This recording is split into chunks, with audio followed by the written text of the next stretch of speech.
অর্থহীন ইট যখন কোনো বাক্যের সাবজেক্ট হয় তখন ওই বাক্যের ভার্বটিকে ইম্পার্সোনাল ভার্ব বলে। অর্থাৎ ইটের যখন অর্থ নেই কোনো, এবং ইটটা হচ্ছে যদি সাবজেক্ট হিসেবে ওই বাক্যে ব্যবহৃত হয় তখন তাকে ইম্পার্সোনাল ভার্ব বলা হয়। যেমন it rains heavily, it dues in morning. It rains heavily মানে কি?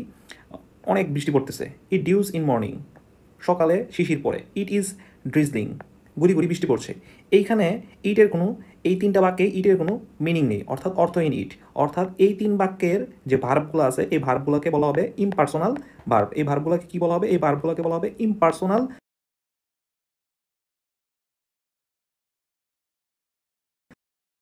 Verb, impersonal verb. আবার এই বাক্যে যদি দেখি, ইট উইল হেল্প ইউ, এইটি তোমাকে সাহায্য করবে, অর্থাৎ বা ইহা তোমাকে সাহায্য করবে। অর্থাৎ এখানে ইটের অর্থ আছে, ইট বাক্যে সাবজেক্ট হিসেবে ব্যবহৃত হয়েছে এবং এর অর্থ আছে। এই ক্ষেত্রে it will help U A এই হেল্পটা হচ্ছে এখানে ইম্পার্সোনাল ভার্ব নয়, ইম্পার্সোনাল ভার্ব, ইম্পার্সোনাল ভার্ব